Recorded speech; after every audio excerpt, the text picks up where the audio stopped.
Good morning everyone. I am Dr. Pankaj Tandon from Atomic Energy Regulatory Board, Mumbai. We are talking today is principle of positron emission tomography.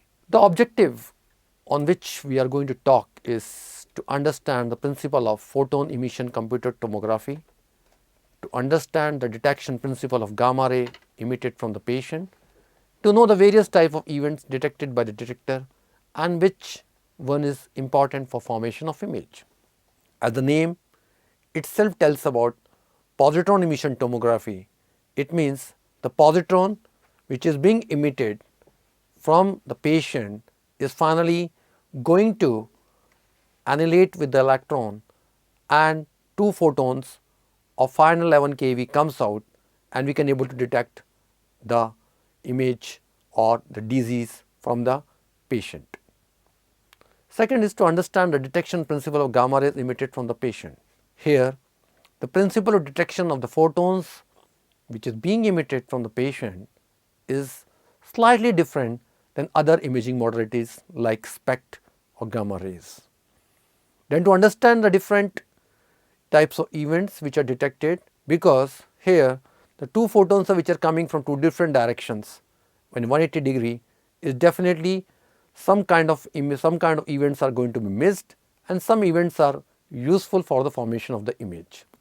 If we really see the little history about the positron, the first existence or the postulated is in 1928 by Paul Dirac. He is the first person who gave us existence of this particular theory, or in 1928 we could able to find what is positron is that. First observed in 1932 by Carl Dirac Anderson, who gave the positron its name. He also suggested to rename the electron to negatron, but he was unsuccessful. So it means the way back in 1928 its existence and the naming given by 1932, but somehow he was not successful in naming the negative electron as negatron. What is positron? We should understand first positron before really going to the principle of positron emission tomography. As the name itself defined, positron means a positive particle or a particle which is having positive energy as compared to electron which is having negative energy. A positron is an antimatter electron. It is identical in mass but has an opposite charges of +1. Positron can come from different number of sources, but for PET they are produced by nuclear decay. Nuclear decay is basically when unstable nucleus are produced in a cyclotron by bombarding the target particle with as proton, and as a result an energy is released and a neutron is coming out and the production of F18 is taken place. What does it mean? It means that for production of positron we require a cyclotron. What does cyclotron does? That we are going to talk in the next few slides. Cyclotron basically energizes the charged particle like proton or deuteron to such a large extent that when it comes in contact with a target, it makes a radionuclide which is a positron emitter. In PET, the target material is chosen so that product of the bombardment decays to a more stable state isotope by emitting positron. For instance, F18 has too many protons in so one of these protons decays into a neutron emitting in the process of positron and a neutrino. It means when a O18 water we takes and when it hits with the proton we get to F18, and this F18 is what isotope which is a positron emitter, and some neutron is being emitted during this particular reaction. After decay, what has happened? We are left with O18. It means we are taking O18 water and bombarding with proton. Finally, production is F18 which is a positron emitter, and this positron emitter is basically used as a radioisotope to be tacked with some compound to make a positron emission radiopharmaceutical. Now this particular slide clearly shows about how the annihilation is taking place and how the two photons are coming out in 180 degree. It is a nature that positron, when hardly moves 1 or 2 millimeter in tissues, it finally interacts with the electron all around it, and all the energy is being, after annihilations, these two photons are coming out. The positron will encounter an electron and completely annihilate each other, resulting in converting all their masses into energy. This is a result of two photons or gamma rays. So, whatever energy the positron is having, energy is in MeV range. Finally, after the annihilation, two photons of 511 keV comes out. And what is the objective of the camera is to detect these two photons which are emitted from a particular point. Now, because of the conservation of energy and momentum, each photon which is coming out is at 180 degree, and 511 kV is the ideal rest state annihilation value. So, this is the way we are going to detect the photons, though the isotope tagged with a compound is a positron. How the positron is produced? It is being produced from an cyclotron, which is a kind of accelerator. Now, how to detect these photons? The important thing is, when we talk about a gamma camera or a SPECT, we have two detectors at 180 degree, and the detector has to move all around the patients. But the situation or the mechanism, detection principle is slightly changed in case of PET camera. PET is having a gantry, ring of detectors is all around it, patient has to go inside, and finally when injected with the radiopharmaceutical and after annihilation these two photons are coming, it is detected.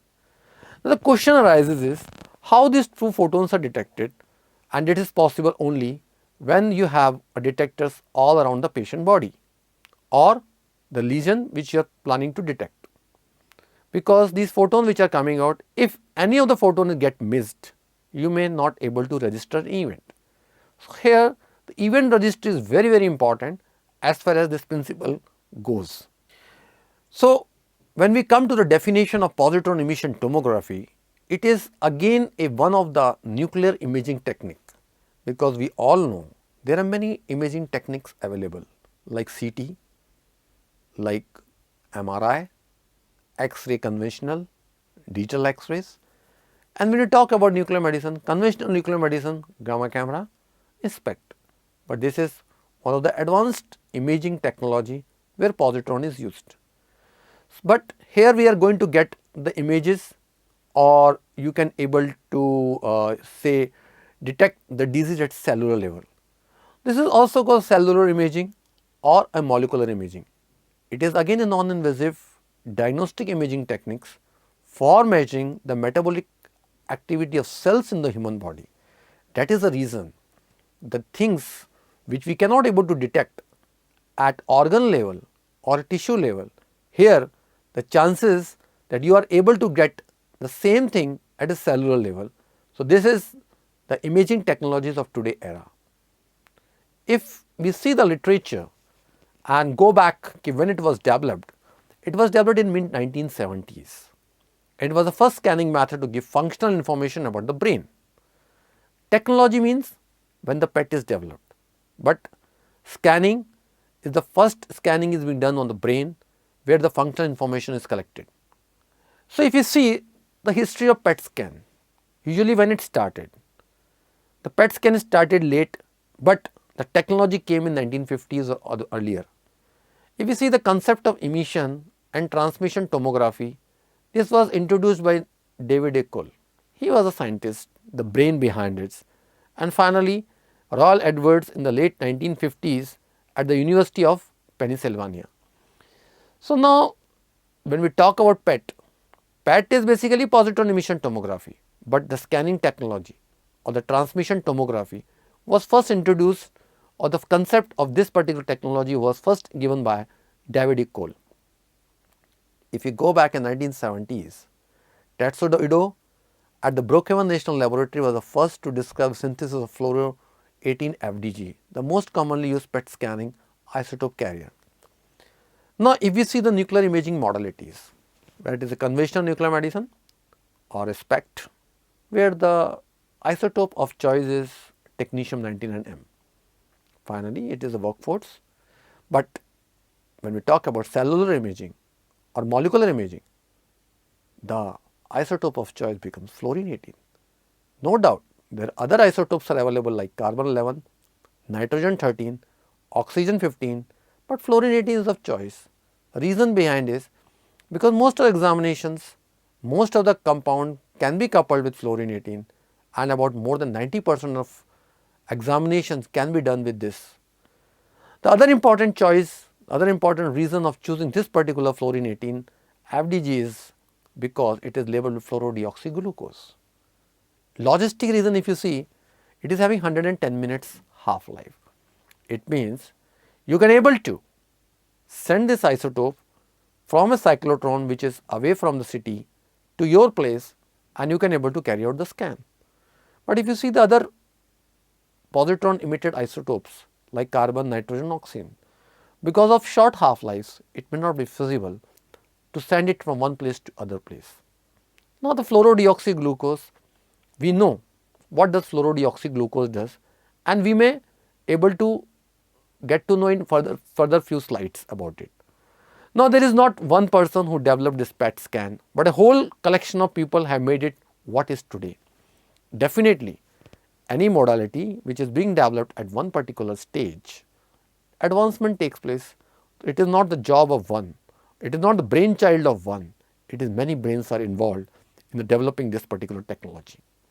How it works? Similarly, any imaging technology, the working principle remains the same. If any case on any talking about when talking about nuclear medicine, again we have to administer the isotopes. What is isotope? If you administer the isotope, it doesn't work because it goes and mixes with the blood pool. But our job is a tracer, radioactive tracer or radiopharmaceutical. It is injected in the living subject, usually in the blood. The tracer is chemically incorporated in the biological active molecule. Now there is a waiting period while the active molecule becomes concentrated in tissues of interest. What does it mean waiting period?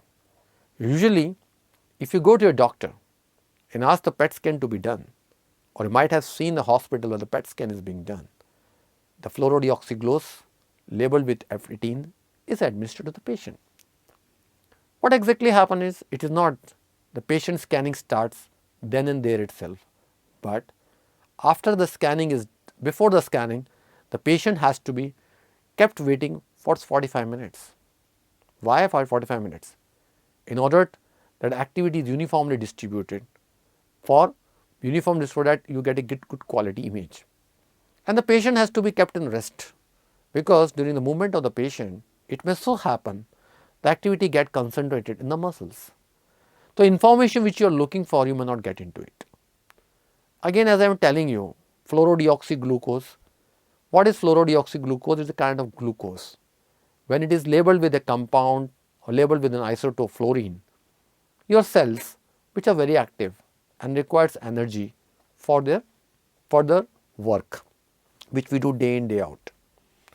In order to become the cells to be active, this glucose is required. Now when the glucose is taken by the cells won't understand whether it is sucrose, fructose or glucose or fluorodeoxyglucose. It takes up, energizes, the cell gets energized, and what happened? Because glycolysis takes place and whatever is remaining trapped in the cell is fluorine-18. Now fluorine-18 is a positron emitter and that only it works. So finally fluorine-18 again comes out, moves a certain distance, annihilates with electrons and finally 2 gamma coming out. So that is what is written, after travelling a few millimeter, this process takes place. So what exactly, when this annihilation, 2 photons, again the principle, and that is what we are looking for. What we are looking for is 2 photons. They are detected when they reach to the scintillator in the scanning device, creating burst of light which is detected by photomultiplied tube. But again I would like to clarify very important thing. Here detector is not the same as being used in SPECT, that is sodium iodide thallium activated crystals. Here detector is different. Detector is BGO, bismuth germanate oxalate, or LSO, lutetium oxo orthosilicate, or GSO, gadolinium oxo orthosilicate. Why the detectors are different? because if you see the energy of the photons, which is 511 kV, your sodium iodide thallium activated crystal, if you want to use, you have to have very thick crystals. But here, if you see the sensitivity point of view, these detectors are more sensitive like BGO, GSO, LSO as compared to sodium iodide. And as a ring of detector is there. Here in this case, the two detectors or two heads are not there, but a ring of detector is there. So, in this way the technician can create an image of the parts of a brain, for example, which is overactive. Let us see this particular PET scan. You can see the anatomical, physiological and superimposing. What does it mean? Anatomical image you can very well get from other imaging modalities like MRI, like CT, like X-ray. Why then PET is required? What for? Why this nuclear medicine has come forward? The reason is very simple, functional information.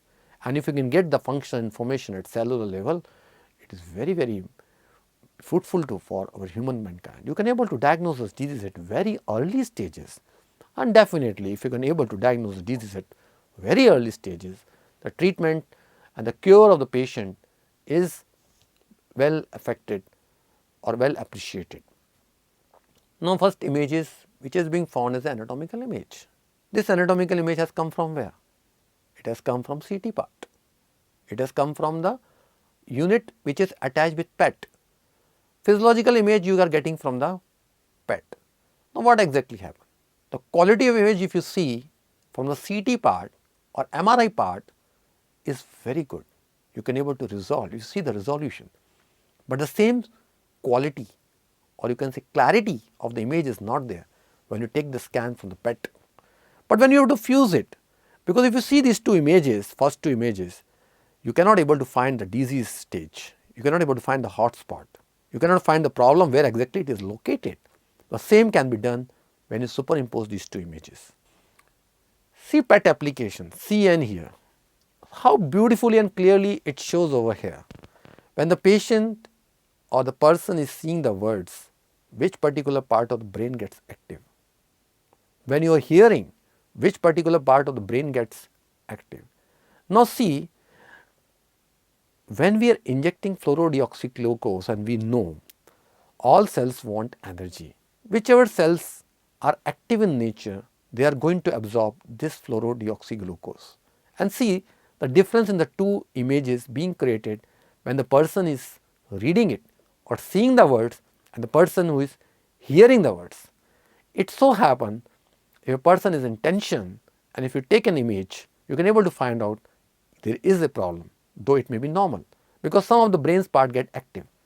That is the reason whenever the scan is done, the patient has to be asked to remain not to remain active and sit quietly at one place, so that the whole body there is not be active area which gets which we can able to confuse by the cancerous cells next, which is not a cancerous but an active cells. Normal active cells which are more active can also absorb more fluoro18. Now, if you see the uses of this PET scan, it can able to detect cancer. No doubt, cancer can be detected any part of time. But here detection of cancer means what? Here it means you can able to find the disease stages which is not possible in other modalities. And that is the reason if you see the PET CTs nowadays, most of the oncology departments where the cancer treatment is done, you can find the PET CT is there. It is very, very important as far as staging is concerned. It determines whether cancer has spread in the body or not. Sometimes whether the tumor is benign or malignant, that you can able to find out from there. It may so happen you can find the cancer at one place, but it has spread at many other places, which is possible to find it from PET CT only. Though lung may be a primary, but you are having metastasis, other spine, other lesions. Assess the effectiveness of treatment plans such as cancer therapy. Now, if a doctor can able to know where exactly is the cancer, he can able to plan the treatment. But if he can able to find the whole body PET CT that there are certain mets in the body apart from the primary tumors, there are some secondaries are there. So, the type of treatment modality will change. Determine if a cancer returned after treatment or not. That is the reason staging is done. Once, before the PET CT, before the treatment of cancer starts, first the PET CT is done to know it, what exactly where is location, how big the cancer, and during the treatment, in between or after, it has been again scanned to find out whether it has been cured or still some part is remaining, or there are certain secondary which has been developed. Determine the blood flow to the heart muscles. Now, if you would like to know how much blood flow is in the heart muscle, how to find out without doing invasive techniques? This is one of the best important technique. By using positron for heart scan, you can able to find out how much blood flow is there and sort of whether any blockage is there or not, you can find out. Determine the effect of heart attack or myocardial infarction or on areas of heart. Now, if a person has got a heart attack, if you want to know how much of heart is damaged, how much infarct has taken place, this is one of the best important technique to really come to know what is the place where heart attack has taken place and how much heart muscle has been damaged.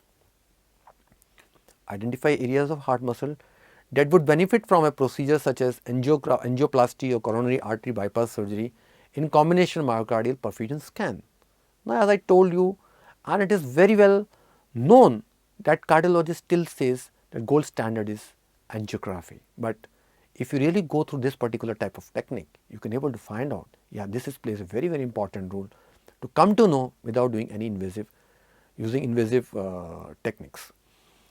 Evaluate brain abnormalities such as tumor, memory disorders, seizures and other central nervous system disorders. As I have shown you previous slide, where it clearly shows if a person is seeing the words or is in tension or in hearing mode, particular type of brains get activated. Then in this way you can very well able to find out, okay, whether patient is suffering from seizure or suffering from any kind of brain abnormalities, because again cellular level you are going to be able to treat, you are able to diagnose at cellular level to map normal human brain and heart functions. What are some of the uses of PET that we should know? Patient with condition affecting the brain, you can able to find out, as I am emphasizing on every slides, heart, certain types of cancer, Alzheimer's disease, some neurological disorder. Now, what is left out? You can have the application in cardiology, you can have the application neurology, you can have an application oncology and other type of disease. So, this is where there are certain uses of PET. Now, important thing is, we have talked about it is a positron emitter. We know that positron emitter is very good. Positron emitter finally annihilates, gives 2 photons, but how the positron comes out? Positron has been manufactured or produced from cyclotron, charged particle accelerator. Cyclotron is like any kind of accelerator because the function is to accelerate the charged particle, but it is circular in shape. It accelerates the charged particle. What type of charged particle? Either proton or deuteron, because they have some positive charges, they can be accelerated. Accelerated charged particle in a cycle path and these particles gain energy. So, accelerator itself means you are going to give the acceleration to the charged particle. Now, when energy particles then hit a target material and get absorbed into a nucleus, converting the target into a different species. That is the way we are getting a positron emitter. We talked about O18. When O18 is taken, it is being hit by proton. Finally, what exactly happens? You make a fluorine-18, PN reaction, neutron comes out. Proton hitting oxygen, making a fluorine-18. For example, a proton hydrogen when it hits O18 water, that converts into fluoride with the emission of neutron, other insignificant subatomic particle to balance the energy equilibrium. And definitely, whenever any reaction takes place, what exactly happens? This reaction gives what? It has to be balanced. Some types of neutron, when the neutron gets emitted, some types of energy also come out. And this is how to balance the particular reaction, which is taken place whenever the hitting takes place of proton to our target, like O18 in this for production of F18. But we are not using positron directly. We need a tracer, because finally tracer works in order to know the disease place. Radioisotopes used in PET scan are isotopes of carbon, nitrogen, oxygen, gallium, fluorine-18 used as a substitute of hydrogen. The question arises, why we are choosing a positron emitter? Our body is not made of technetium, thallium, gallium, which are the most commonly used isotope as far as conventional nuclear medicine is concerned. We are made of carbon, oxygen, nitrogen. So we have to look for an isotope which is constant part of human body. That's why these isotopes have been chosen, and they are very well good because they go and mix up the body in such a way as is the constant part of the body. Only radioactive form of natural elements that will pass safely through your body and be detected by the scanner. If you look for an isotope, which is not been produced or not a part of human body, then there are technetium, there are thallium, gallium are there, iodine. But when we talk about constant of the human body, we have to look for an isotope. Now isotope choice in case of this particular positron emission tomography is carbon, nitrogen, oxygen. Fluorine 18 also fluorine 18 is also one of the important choice because of its logistics and other reasons.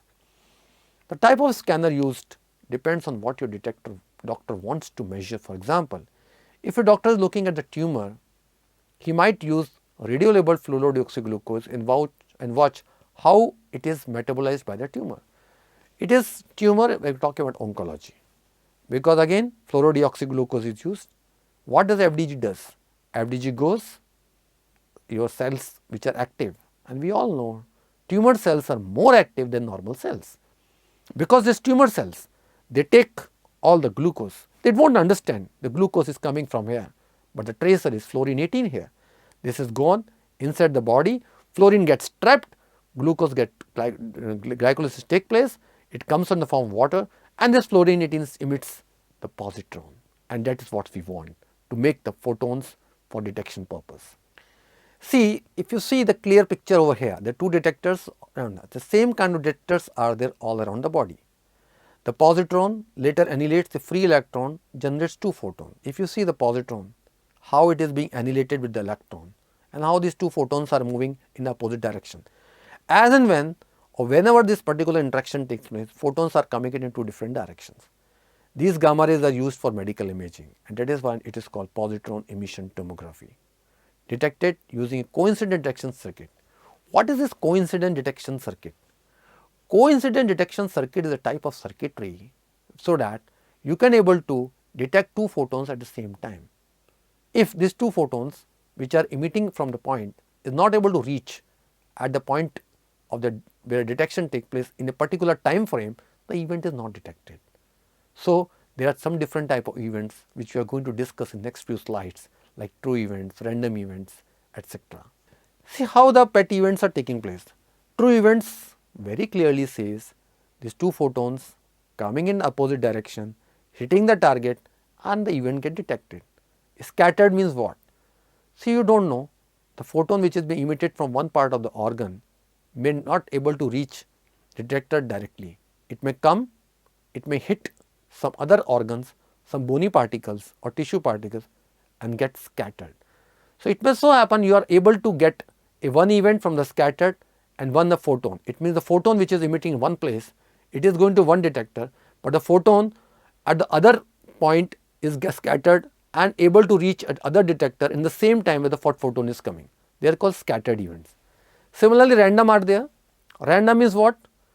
The event is not taking place because one photon, it reaches detector, it gets scattered, other is from other point. So in this way, the events are noted as a random, but they are not true events. It should not be detected and it should not be used for making the image reconstruction. Now when we talk about coincidence timing, as we discussed in the previous slide, there are three classes of events: true coincidence, scattered coincidence, and random coincidence. And if you see the sensitivity in PET, PET is more sensitive than SPECT because of many other reasons. Measuring capillary system detect truths and reject randoms. That is our objective, because if at all an image is being created from events which are coming from scattered or random, what exactly is happening? The thing is, the image is not in a good quality image because it creates a noise. So our main objective is how we can reject the scattered and random events which are also taking place behind or beside the true events. So the more the true events are taking place, the more the good quality image is there. Now why we have to combine PET and CT? It's very simple, because PET is what? It's an imaging modality which is used for functional purposes. What is the purpose of CT? The purpose of CT is to get a good anatomical images. Now, if we have two modalities together at one place, the patient does not have to go for CT separately and PET separately, and because of software we can able to combine these two scans. Earlier, this was the only thing which is being used. What we have to use, the patient has to go for CT, anatomical image is created, then the patient has been asked to go for PET if functional image is created, and during the software or because of handshaking of two different software, what exactly happens? You are basically superimposing these two images and going to get a one good quality image. But here what exactly happens? The patient has to be scanned twice. It may so happen the patient is moved, whatever the anatomy we are looking of, whatever the posture we are looking at, that may get disturbed.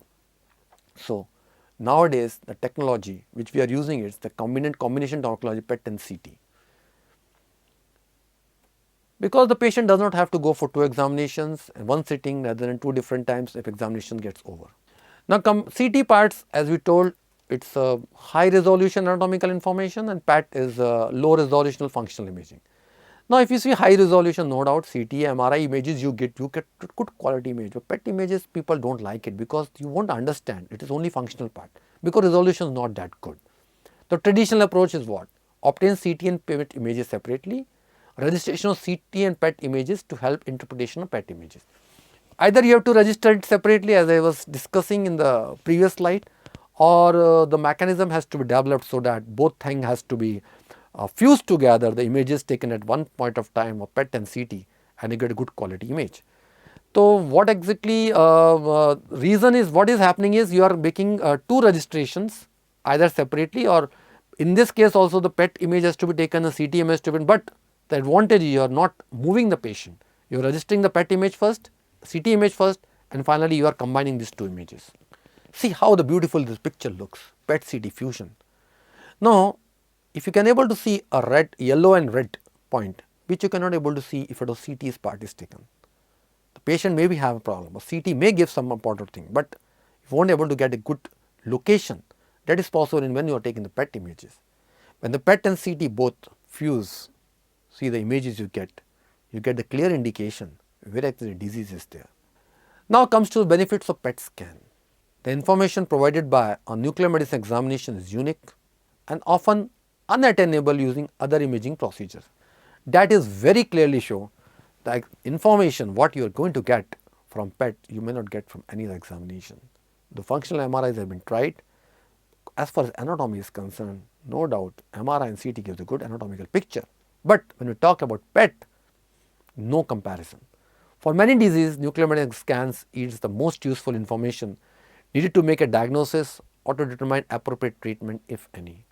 Nuclear medicine is less expensive and may yield more precise information than exploratory surgery.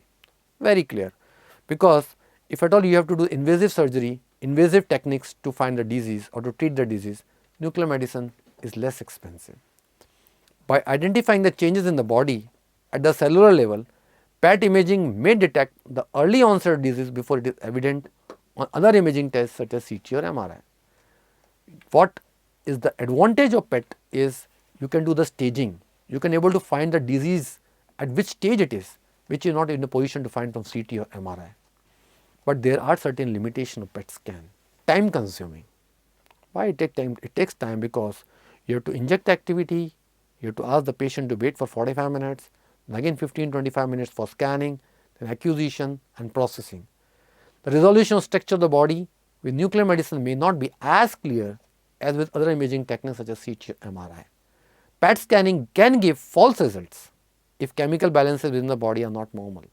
That is why it has been told, a function of the brain, if the brain is functioning too fast, you can able to get some information, may not be true, but may not be true, but that is the reason why we always ask the patient to sit quietly at one place, so that the absorption of the FDG is only for a cancerous cell, not for other kind of cell which gets active during kind of movement or during kind of thinking. Because the radioactive substance decays quickly and is effective for for only a short period of time, it is important for the patient to be on time for the appointment and to receive the radioactive material at the scheduled time. The reason, the patient has to be there. In case of MRI CT scan, the patient can go at any time, can get the scan done, but which may not be possible in case of nuclear medicine examination and apart from PET CT, because the fluorine 18 which is required is a short half life. If the fluorine 18 is not there in the department, scan cannot be done. So, if the fluorine 18 is already labeled with a compound, if the patient is not there, he is going to miss it. So, these are the limitations of the PET scan. A person who is very obese may not fit in the opening of a conventional PET CT unit, and this is very well true in case of other examinations also, like if a patient is obese, it may not go into the gantry because of his weight and other reasons. What are the benefits versus risk? Definitely any modality when we talk about, there are certain benefits and certain risks. Because PET allows study of body function, it can help physicians to detect alteration in biochemical process that suggest disease before changes in anatomy are apparent with other imaging tests such as CT or MRI. These are the benefits. Because the radioactivity is very short lived, your radiation exposure is low, the substance amount is so small that it does not affect the normal procedure or normal function of the body. PET imaging has been shown to improve detection out of variety of cameras, variety of cancers, and other tests have suggested this technique may be useful in identifying small tumors in patients with paraneoplastic neurological disorders. Again, the radioactive substance may expose radiation to the fetus in patients who are pregnant or the infants of women who are breastfeeding. The risk to the fetus or infant should be considered in relation to the potential information gained from the result of PET examination. If you are pregnant, you should inform the PET imaging staff before examination is performed. Any of the nuclear medicine examination, if a woman is pregnant, then he or she has to inform to the staff before any radioactivity is administered, because it may have some kind of causes or risk to the fetus. Now, what are things to be considered? You will remain still for a long time. Definitely you have to wait for 45 minutes before the scan is to be carried out. Claustrophobia person may feel some anxiety because you have to be in the PET scan for a long time, for 25 minutes or 30 minutes, and you have to be placed. They may feel some kind of thing. Even though you may feel the desire to feel something due to the radioactivity, you will be disappointed unless they mistakenly inject you a plutonium gas. Usually we feel, when we take a normal crocin, we do not feel anything. But if someone says radioactivity is going to be administered, you started feeling that something is happening, though nothing happens until unless you are injected with plutonium gas. PET can give false results if the patient chemical balance is not normal, specifically test results of diabetic patients or patients who have eaten within a few hours prior to the examination can be adversely affected because of blood sugar or blood insulin levels. This is one of the limitations of PET scan.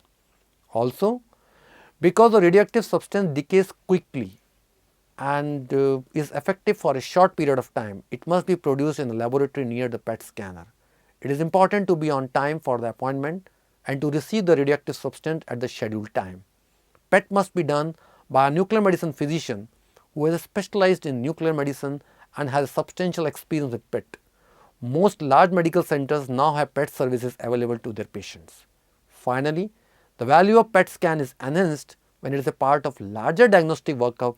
This often entails comparison of PET scan with other imaging studies such as CT or MRI. In summary, in the presentation we say that PET produces images of the body by detecting the radiation emitted from the radioactive substance.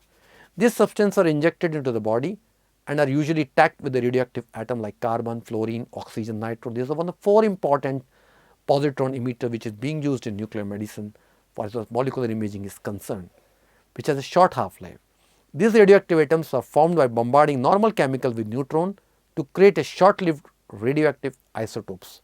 PET detects and gamma is given off at the site where a positron emitted from the radioactive substance collides with electron in the tissue, and this result are evaluated by a trained expert, which is a doctor and can able to diagnose the disease. Thank you.